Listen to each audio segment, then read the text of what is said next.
کہ نبی کریم صلی اللہ علیہ وسلم کے زمانے میں دو آدمی بیع وقت آتے ہیں نبی علیہ السلام کے پاس آ کر اسلام کی بیعت کرتے ہیں، مسلمان ہو جاتے ہیں۔ ان میں سے ایک آدمی بہت زیادہ عبادت گزار تھا، محنتی تھا، اللہ کے نبی کے ساتھ ہمیشہ وہ جہاد میں بھی شریک ہوتا تھا، تو وہ کچھ عرصے کے بعد وہ شہید ہوتے ہیں۔ اور جو دوسرا ساتھی ہے وہ 1 سال بعد، اس آدمی کے شہید ہونے کے 1 سال بعد تبھی موت فوت ہو جاتے ہیں۔ ان میں مختلف روایتیں آتی ہیں۔ ایک روایت میں تو وہ طلحہ بن عبید اللہ رضی اللہ عنہ کو ایک خواب آتا ہے کہ حضرت طلحہ اور یہ تینوں جو بندے ہیں، یہ 2 بندے، وہ تینوں جنت کے دروازے پر ہیں۔ ایک ان میں سے پھر جنت کے اندر سے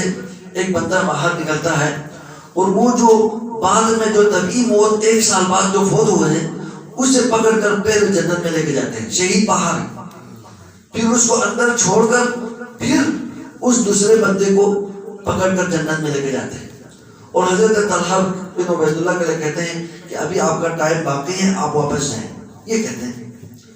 تو یہ جب خواب کا تذکرہ نبی علیہ السلام کے پاس ہوا اور صحابہ کے پاس بھی یہ خواب کا تذکرہ ہوا، تو سب نے تعجب کیا کہ یہ کیسے ہو گیا؟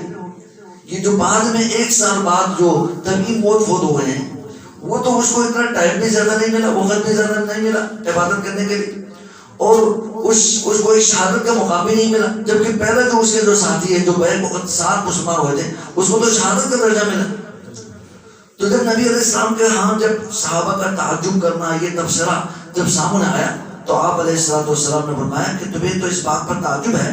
جبکہ یہ جو بعد میں 1 سال بعد جو طبعی موت فوت ہوا ہے، وہ تو اللہ تعالیٰ نے اسے اعلیٰ مقام دیا ہے جنت میں، اس کو پہلے جنت میں داخل کیا، اور ویسے بھی جنت میں اس کا درجہ اتنا زیادہ ہے کہ جس طرح آسمان اور زمین کا جو مسافت ہے، اس سے بھی زیادہ جو بعد میں جو طبعی موت جو فوت ہوا ہے اس کو اس سے بھی زیادہ اعلیٰ مقام ملا ہے۔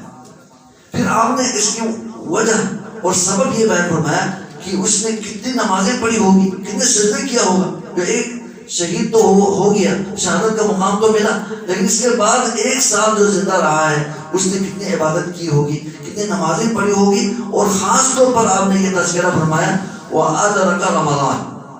اس کو ایک رمضان ملا ہے، یعنی اس شہید سے ایکسٹرا اضافی ایک رمضان ملا ہے، یہ فرمایا۔ تو رمضان کا جو ملنا یہ بہت ہی اللہ کی ایک عظیم نعمت ہوتی ہے۔